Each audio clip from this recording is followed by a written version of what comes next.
Hello and नमस्ते guys, स्वागत छ तपाईहरुलाई मेरो अनदर भ्लगमा। के छ तपाईहरु सन्चै हुनुहुन्छ होला।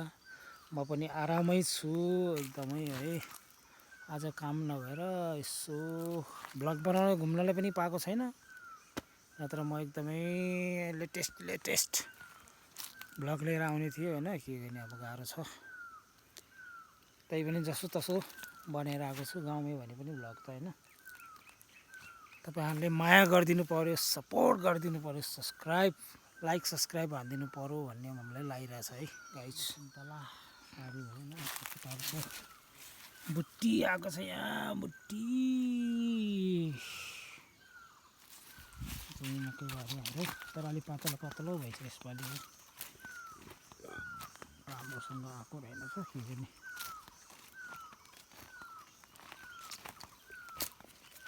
ठन्डी बेला त भइसकेछ, राम्रोसँग आएको छैन। त्यही भएर हेर्नु यस्तो हुँदैछ।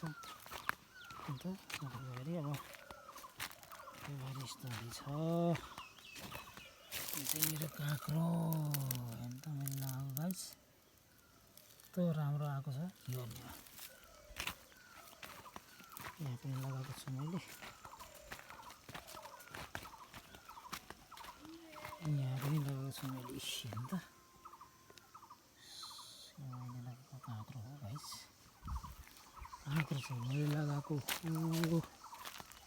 के पात हुन्छ अन्त सेठी भन्छ कि सेठी ल भन्छ गाइस। हाम्रो गाउँ यस्तो छ। अस्ति भर्खर यहाँ डढेलो गएको, यहाँ एउटा पछाडि झाम्टा जलाउँदाखेरि पुरा डढेलो लगाइदिएछ नि त। उहाँ माथि पुगेर कम्ता दुःख गरेर मारेको हामीले। अनि यो चाहिँ गाउँ हो होइन, यहाँ घर छ तल छ। यहाँनिर चाहिँ मन्दिर देख्नुभएको छ नि, हाम्रो मन्दिर हो। पूजा गर्ने बडा दसैँमा हामीले त्यहाँ राँगो काट्छ नवमी दिनमा होइन। रामनवमी के भन्छ होइन, दुर्गा पूजा हो त्यो सब चाहिँ। दुर्गा माताको पूजा जुन चाहिँ यहाँनिर जुन खरबारी देख्नुभएको छ नि, त्यहाँ खरबारीमा हामी घाँस काट्न गइन्थ्यो पहिला होइन, सानो हुँदाखेरि। अहिले त खासै गइन्न। ल गाइस, त्यही हो। अब कता गइएको छैन। अब गएको भए त लेटेस्ट अब भ्लग लिएर आउनुहुन्थ्यो गाइस। जस्तो छ त्यस्तै हेरेर माया गरिदिनु होला, साथ सपोर्ट गरिदिनु होला गाइस। लाइक सब्स्क्राइब गर्न चाहिँ नभुल्नु होला भन्न चाहन्छु। See you अनदर भ्लगमा फेरि हामी भेट्नेछौँ।